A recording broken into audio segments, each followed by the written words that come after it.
I'm here with Ron Bumblefoot to talk about his upcoming new record, Bumblefoot Returns, out January 24th on Bumblefoot Music. Thank you very much for taking the time. Such a legendary guitar player, musician, artist, all around great person. So thank you very much for taking the time to chat with me about Well, your thank record. you. Thank you so much. I appreciate it. Yeah. So let's address the elephant in the room. 30 years, and I'm not referring to you or me or me. 30 years since your 30 years Turning into since an your elephant. last. Ooh, Pringles. Pringles with hot ones, spicy. See, this is what happens when you have a band recording and I'm sitting in the chair for 12 hours and they're bringing in junk food and I I'm was gonna say hungry and I that. eat this and that's how you turn into an elephant in the room. Yeah, that's the meal of champions right there. So 30 years since your debut instrumental record. Why such a long time between two instrumental albums? Well, I never wanted to do an instrumental album at the beginning. That's why. Uh, My goal since being 5 years old and hearing the Kiss Alive album was to be in that kind of band, just where I am a contributing member, an equal member with all the other people, and I'm playing whatever I'm playing and singing and writing along with them to make this thing happen, these songs, this thing that we love about bands, being part of that. And that was always the path I was on. And signed my first record deal in 1994. And it was Shrapnel Records who does instrumental guitar music, and they told me that they were doing a new branch where they were going to have vocal music, and they wanted to sign me and my band and my vocal songs and all of that stuff. So I signed it, and as soon as I signed, I said, "Well, would you do an instrumental album just to introduce you to our audience?" And I was like, all right, that's not what I wanted to do. I didn't want to be an instrumental, shred guitar player dude. I wanted to be someone that's in a band that plays guitar and also sings and writes songs and does everything that you do in a band. And I wanted it to always be about the band, not about me. So did one. So did the album, The Adventures of Bumblefoot.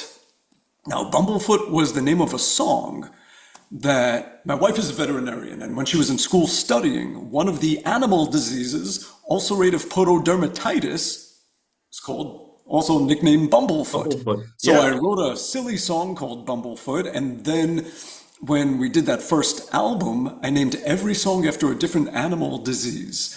And it was called The Adventures of Bumblefoot, and it looked like this, what would a bumblefoot be? Half bee, half foot. So it was like this thing, looked like a human foot with black and yellow stripes and a stinger and wings flying overhead.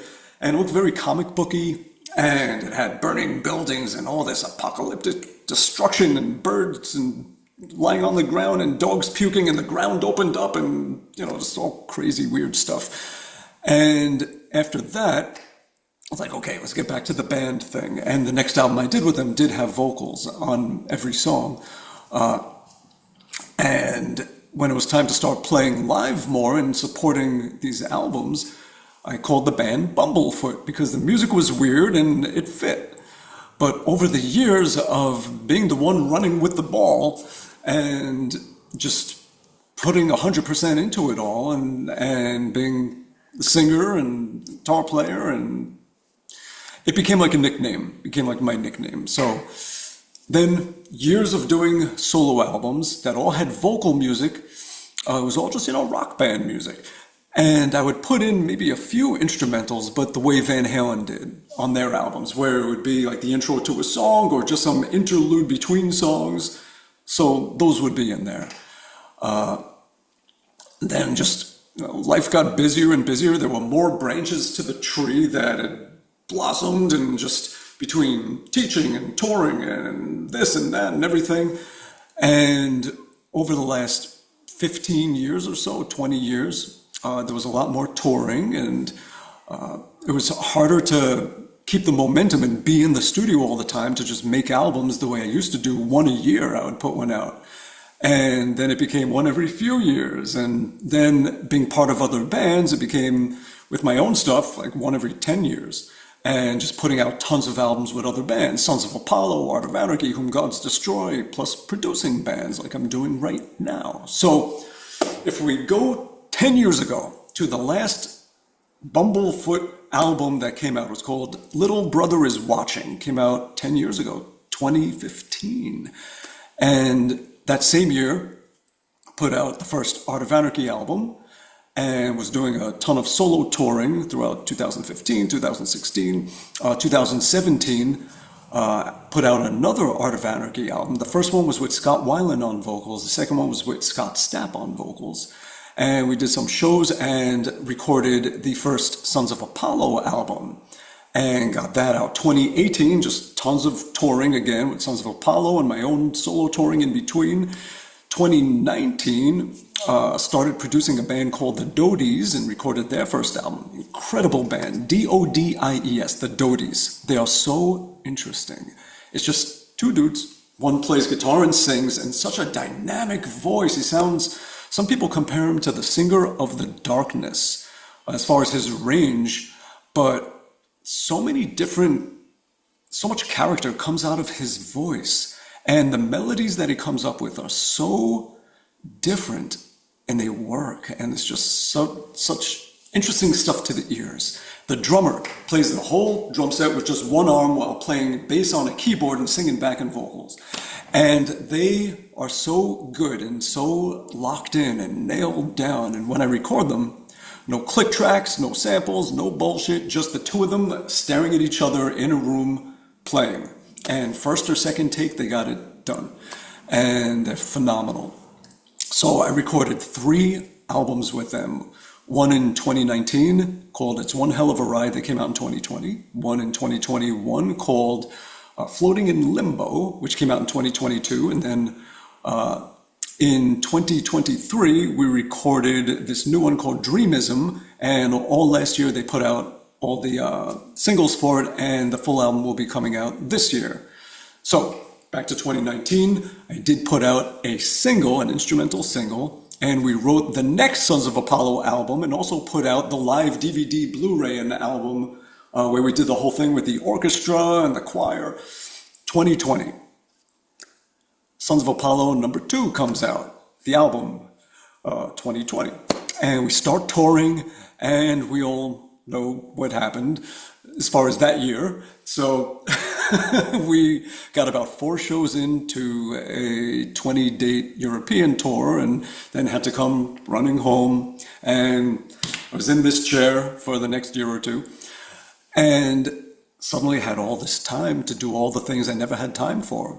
That I was just busy constantly touring, and just banging out whatever I could in the studio in between.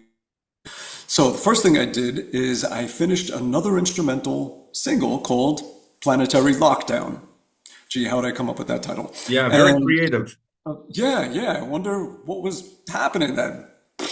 So put that out and did something really fun with it, where after I put out the song, I made a 1-minute video where I play the opening riff 4 times, and then where the verse happens, where normally I'm just, all that stuff, I left it open so that other people could play something, and just posted this video saying, okay, you play in the middle, film yourself playing something, just jam along to the song, make a video, send it to me and I'll share it everywhere. And there were like 500 of them, of drummers playing, bass players, lots of guitar players. Dino Jalusic, the singer that joined Whom Gods Destroy, he did one. Keyboard players, horn players, string players. It was a really cool way to stay connected and just have everyone, while we're all isolated, still be doing music together. 500 people pretty much. It was wonderful. So I also did 2 acoustic EPs, because I did one in 2008, an acoustic little mini EP album.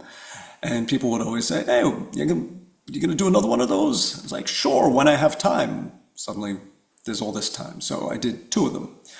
And then I just thought about it. I was like, you know what? 1995 was the last time I did an full instrumental album. Why not? We got time. Let's do one. So I just started writing songs. I started taking ideas that I never got around to finishing them up and made an album. And that's a very long answer to your one question. This is going to be a 3 hour interview. I apologize. I'm sure you have other things you want to do with your day than listen to me yap. So I'll stop there and No, but that was a very thorough answer to that question, which then takes us to the next part. because of Oh, this, I'm it's so because of the wired up coffee. right now. Let's blame the coffee. So then you get to, so that answers that first part there. Then you're putting these songs together. You worked with some artists like Brian May on this record. Is there anybody, because you've worked with so many incredible artists, either as your solo projects or with Sons of Apollo, whatever it is that you're doing, you're always working with really interesting people. Is there someone that you haven't worked with that you're saving your third instrumental record for, or something along those lines?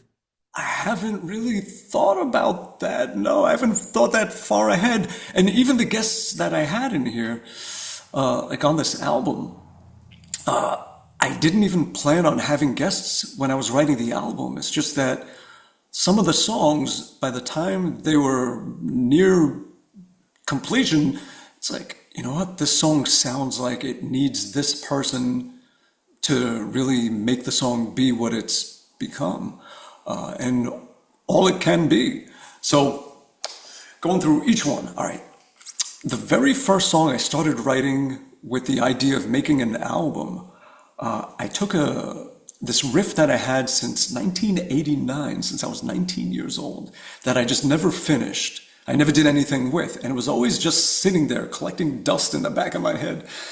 And I took that riff and just boom, boom, boom, boom, boom, boom, boom, boom, boom, boom, boom, boom, boom, boom, boom, and just built on it and turned it into a whole song. Added a melody on top, changed the chords and expanded the melody, and added all kinds of Indian drums to it and things. And then in the middle, where the guitar solo would happen, it was just this repeating thing. And I was thinking as I was laying it, it's like, you know, this would be a lot cooler if I was trading off with somebody. And I was like, who?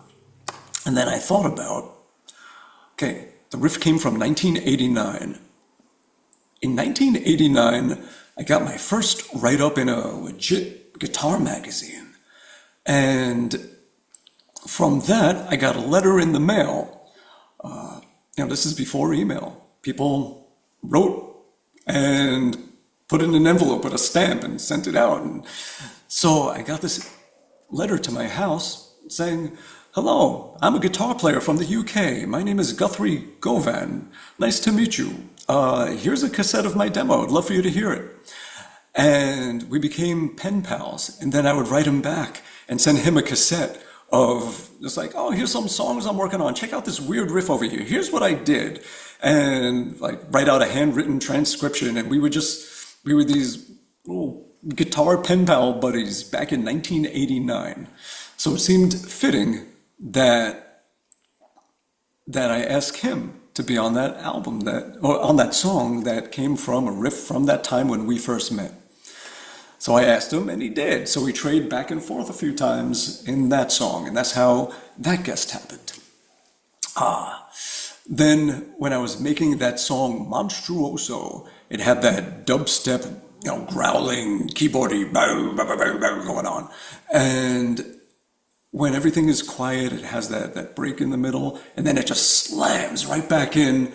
And that's why I knew there would be some kind of crazy guitar solo. And I was thinking how the song itself, when I'm writing these songs, I'm always picturing things as if I'm like writing a soundtrack to a scene or something like that.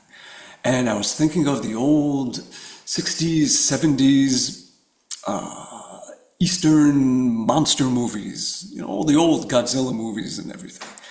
And this reminded me of something from that. Like, that's what I was picturing, is some monster from back then. Some flying dinosaur, with fire coming out of its ass, spinning, and whatever it is. Maybe not out of its ass, but... so... They had too much of those chips. Seriously.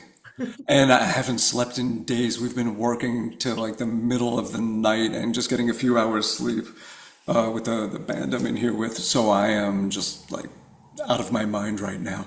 So, so I was thinking that it needs someone who can make the guitar sound like an alien, like a monster, like something not human.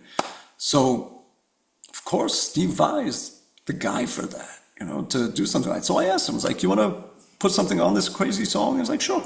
And he threw down this crazy solo that I still can't figure out what he did, how he made those sounds. I spent weeks because I transcribed the whole album. I wrote out every single finger picking tablature, musical notation, instructions of, put your elbow here while you pluck with your nose and do this, like all that stuff. Like every single thing on that album. And I had to transcribe the guest solos, and I spent weeks trying to figure out what Steve did. And I asked him, he's like, I'm not sure, I think I did this, where I strummed this chord while hitting harmonics as I strummed in the chord, and then used this pedal where there was a momentary switch that would raise the note like to a fifth higher. And so I spent weeks just experimenting with harmonizers and things, and I think I got it. But Steve Vai. And then with Brian May, the song just was so full of harmonies and melodies and things. And as it was coming together, and I laid everything except the first solo that kicks in. And as I'm like just playing to it, I'm thinking, all I'm doing is imitating Brian May here. It's like I'm trying to channel his spirit, and I am just a very poor, cheap imitation of him right now. This song deserves, like, if I want to really make this song what it could be, it needs the real deal. So I asked him, I was like, do you want to play on this thing? So he did. And there you go. Beautiful. Good. And also in that song, the drums, that's Jerry Gaskill from King's X on drums, because he's got that great Bonhamy feel, like that lag to it all. So I needed that kind of, just that feel. So I asked him, he's a good friend, we're always going to brunch, and like, you want to throw it down? So he came over and had the drums right in here and threw it down. And then Derek Sherinian, my bandmate from Sons of Apollo, Whom Gods Destroy, we've never stopped working together in all kinds of capacities since 2017. So he heard the song, he's like, oh man, you need a real B3 in there, not this VST plugin crap. So he threw down, that growling keyboard in the background, and there you go. I was writing Funeral March. Originally it was a piano piece, just all on piano. But as the song was building and I was putting in the bell and the timpani and the cellos and everything, realized that a piano hitting that is not going to cut it. It really needs to cry, that melody. It needs to just be in this crying voice, and needed violin. So the only person I asked was Ben Karras, the violinist of my favorite band, Thank You Scientist. So he did it, and he made it cry. All of these people, they did things that, they brought things to the songs that I couldn't if I tried. So thank you. And of course, the drums on the whole rest of the album is Kyle Hughes. Incredible, phenomenal drummer that I met when he was just 16 years old. His band opened for me in Newcastle, UK. I was doing a UK solo tour, and he asked me, he said, we're opening for you. You want us to learn your songs and be your backing band for that show? I was like, sure. And he just stole the show. He was phenomenal.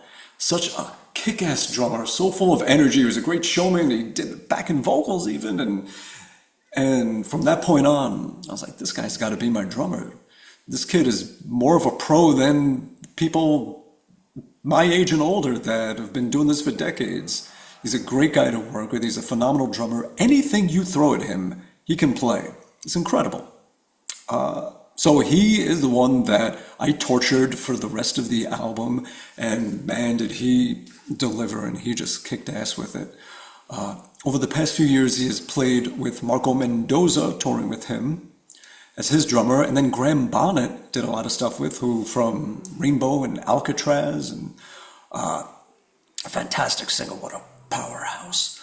And then more recently, he has been Richie Kotzen's drummer for all Kotzen solo stuff. So I love seeing him just doing more and more things, playing with great people, and he's just fantastic.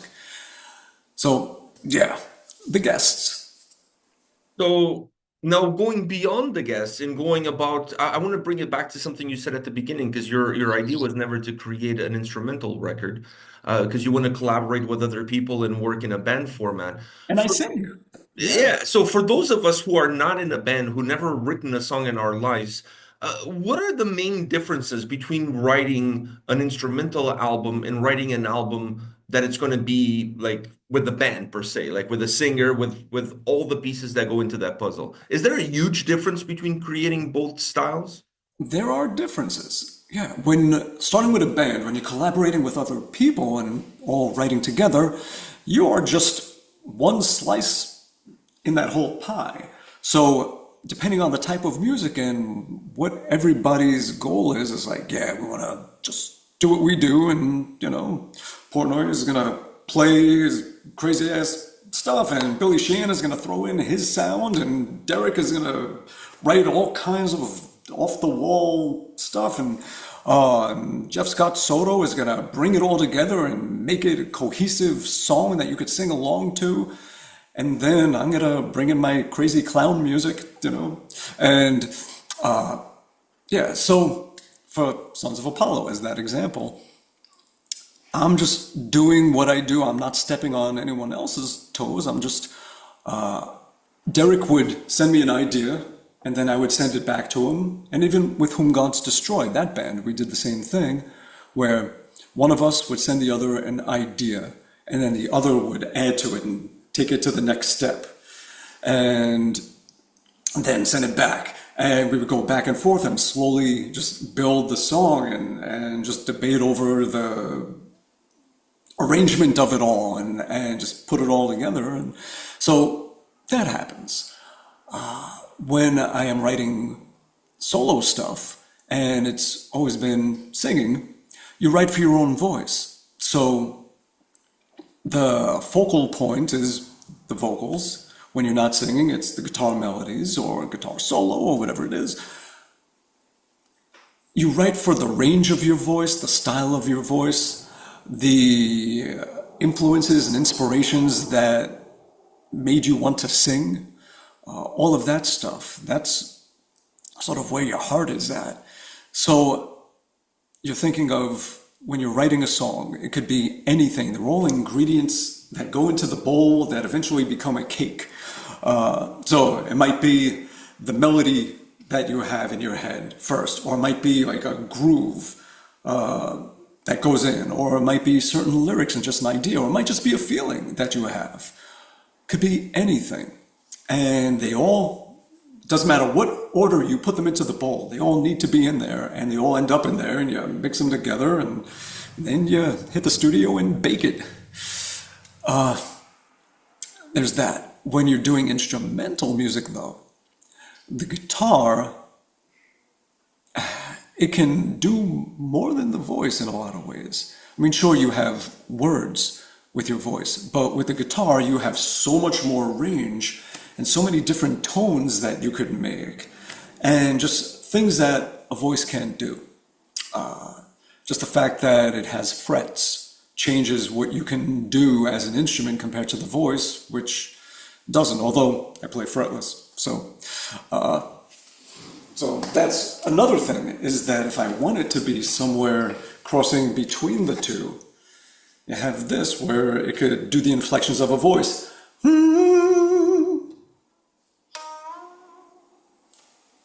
Well, I mean, you could do the same with a guitar.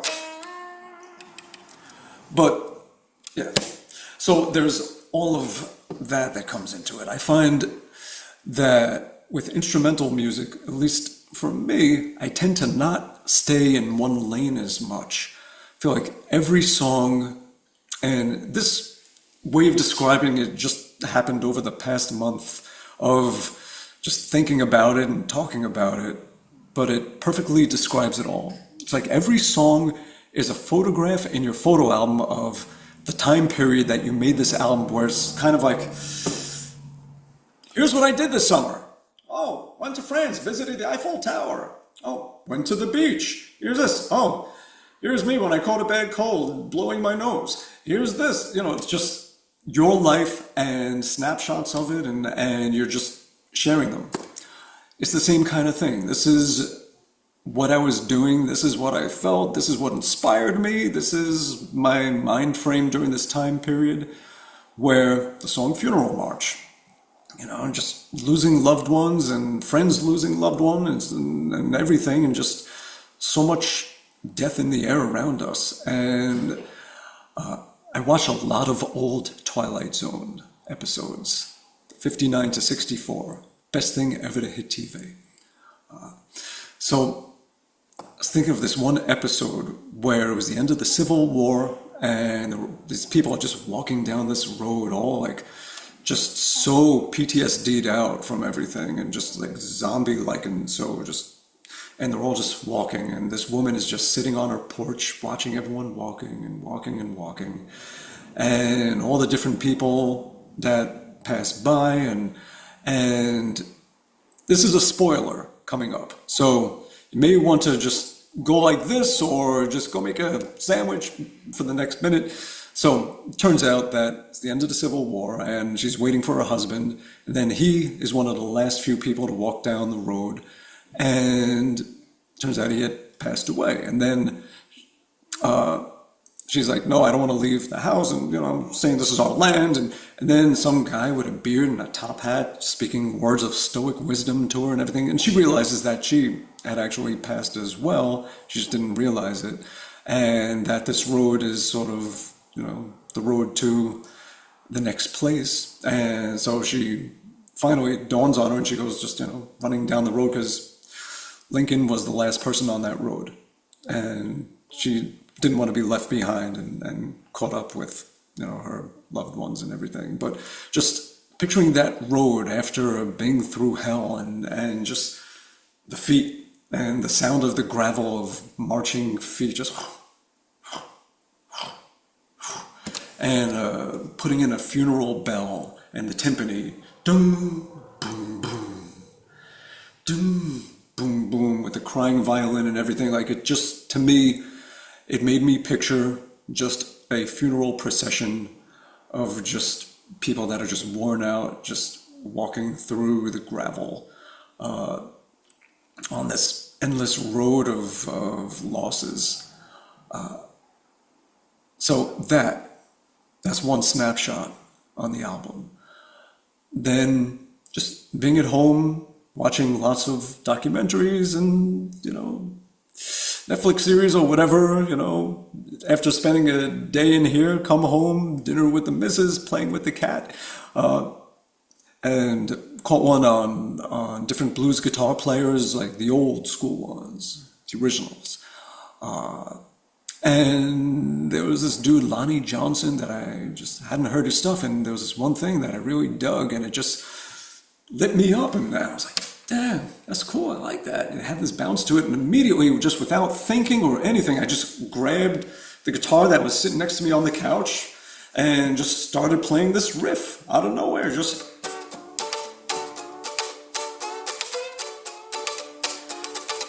And that just turned into that whole song, Moonshine Hootenanny, which I'm going to make a hot sauce called Moonshine Hootenanny. I got a hot sauce business for 12 years, and it's been a while since I've made another hot sauce. And I wanted to make one that went with this album, and I was going through all the song titles. Which would be the best?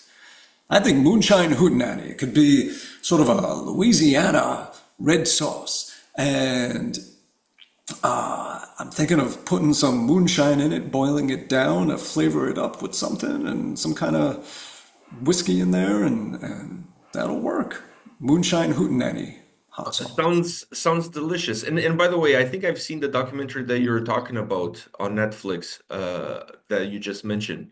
So it's called something about the devil, or I can't remember. Oh, was it the one about Robert Johnson and the whole like the myth of the story of him meeting at the Meet crossroads? at the Crossroads. That is a great documentary. Yeah, that has to be the one. Yeah. Yeah, I think that's the one. I think that's the one because it was really well done. I honestly, I enjoyed it tremendously. So it's kind of funny. I haven't met anybody that's watched it, so now I know somebody who's watched it as well. I'm not the only one who So has seen that's it. one of the snapshots of, hey, what did I do in this time period? That's one of them, the Moonshine Hootenanny picture. Good, and you've been there. You've been to the Yeah, same place. I totally get where you're coming from. I got one last question to ask you because I think it's a pertinent one, and it's a two-part. So the question I want to ask you is, throughout your career, perhaps in the earlier stages of your career, when you decided to become a musician and a guitar player, what was the best advice that you received? And if you were to give today an advice to a young aspiring guitar player, what would that advice be? Oh, there's been so many. I did a lot of studying one-on-one with great guitar teachers as a kid. 8 years of really getting into the academics, but these guitar teachers, like they're more than that. They're your mentors, and especially at that young age, like you value every bit of advice they give, and they've given some good ones. I remember in Staten Island, New York, one of the boroughs, there was a guy, John Salvaggio, and he kind of, made sure he was like, don't be an asshole. Uh, don't, yeah, be humble. Don't be obnoxious. No matter how good you get, it ain't nothing. It doesn't define who you are. It doesn't make you better than anybody. I don't remember how he said it, but that's what I got from it, and it stuck with me. Pete Prisco, a killer, legit jazz player. He was phenomenal. I studied a year with him, and I remember trying to impress him for the first lesson. I was like 14 years old, and I'm doing all this, just tapping and shredding and all this crazy shit. So what he did is for 45 minutes, he put on a metronome as slow as it would go. And he made me just play a scale for 45 minutes behind the beat, just to teach me to just be disciplined, to slow down. Even though I do a lot of the whittly diddly, it's not what matters. It's not about that. It's about just pacing yourself and locking in with the feel of whatever it is. So he tortured me of just beat like that slow and having to play after the beat, slightly after it, of just three.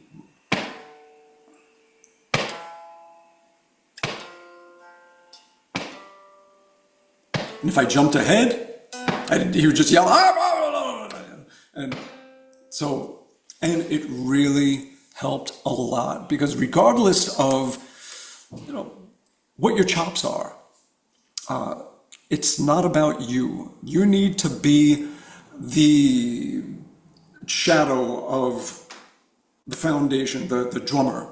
I think of it like the drummer is splashing your hand in water, and you're the wave after it, That's you. You're yeah. So, and it doesn't matter whether it's a fast groove or a slow groove, whatever it is, you never step in front of the beat. You be the wave after the splash. Wait for that to happen and then hit. Because as guitar players, we tend to try to jump in front. We're in a hurry. We're just anxious human beings. So just learning to let go of that and not try to not try to jump in front of the horse. That was so helpful. So that's one piece of advice. I could give hours of advice to people starting out, which is be on time. And by on time, that means be early. And never make anyone wait, because once it's time for you to be there, after 30 seconds, people are going to start wondering, where is he? Is he going to show up? Does he give a shit about this? Does he not, does he think our time doesn't matter? Resentment starts to build after 30 seconds. And even, you could walk in right after that, but you still gave people that feeling, and you can't unring that bell once they felt that. So be early. Be the one who waits for others. Don't make people wait for you. That's one thing. Another one, be over-prepared.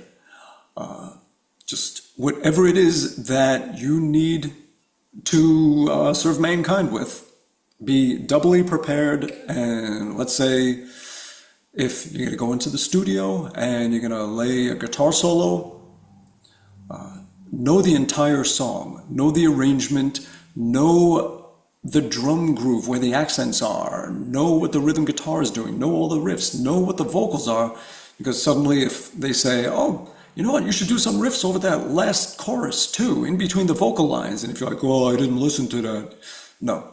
You say, cool, got it down, I can mimic the vocal line and just complement it or harmonize to it, because you know the entire song, not just that, passing grade of this is all I needed to know, so this is all I'm going to work on. No. Things like that is what makes you valuable and makes people want to work with you. The fact that you care beyond just what is about you. So those kind of things really make a difference. We could go on and on, but I know these are words of knowledge. Now, I gotta say, I would never thought I would hear anybody talk about guitar playing as the ripple in the water following the drums, because that kind of reminds me of a thing that Bruce Lee once said, that we should all be like water. Because if you put water in a cup, it becomes the cup. If you put it in a jar, it becomes the jar. So we should all be like water, which is a great philosophical idea, but I never thought it would apply to guitar playing. it applies to your approach to anything you're going to do. And even with that, you could even say another version of, or another example of being like water, which goes all the way back to the Greek philosophers, where they would talk about how a river is never the same thing twice. Going back to water and Bruce Lee. So, water, be like water in a river, where just don't fight the current, don't try to control everything. Whatever the obstacles are, you flow around them and you keep going to the destination, and you may not even know what that destination is, but you'll know when you get there. And when you get there, you're part of it all. So it's the same thing. So just be cool. Don't try to control the outcome, especially when you're working with other people, and just value their ideas as much as your own. You may not be right. You may not have the best idea, and everybody brings something that you don't to the table. So if you want the sum to be greater than, or what is it, the whole to be greater than the sum of its The whole parts, parts, whatever yeah. that is, that whole thing, 1 plus 1 plus 1 plus 1 equals 5. If you want that to happen, again, be like water and just see where it all takes you. Like we're doing that right now in this room. I'm with a band called Shavrock. They're making their first album ever. There's this one song that just dragged and went on and on and on. And it was like 6 rounds of the verse before any change happened in the song. And I was like, this is killing me. All right, let's cut it down. But then the singer was saying, you know what? These words really matter so much to me. I don't want to lose a single line. I was like, all right, so we got to figure out how to do this. Then we realized, like, once we're in the room together, just exploring together and seeing where it goes, it's like, you know what? Keep the original version, but we're going to push the tempo a little bit. And starting on the third one, there's going to be answer lines. Blah, blah, blah, blah, blah, blah, blah. And just building it and making it more interesting and adding just a low baritone guitar, kind of thing. And had we just stuck to my idea, the song wouldn't be as great as it's about to become. And it's all about just if everybody just flows together, regardless of what everyone wants to do and don't fight it and just see where it goes, we all together ended up taking it to such a better place than if we stuck to our own original idea that we had. So that's what it's about, that kind of thing. So yes, be like water in every possible way. Be like water. Well, Ron, thank you very much for your wisdom today. It's been an absolute pleasure to talk to you. Just want to remind everybody, Bumblefoot Returns comes out January 24th, so go check it out. And once again, thank you for your time. Thank you. A pleasure chatting with you, and hopefully we'll do it again soon. Yes, yes, and I hope to see you on the road playing some of these tracks at some point in time. I hope so. I gotta remember how to play them. So, yes, you have a great day. Thank you so much. You too. Take care. All the best. Take care. Bye bye.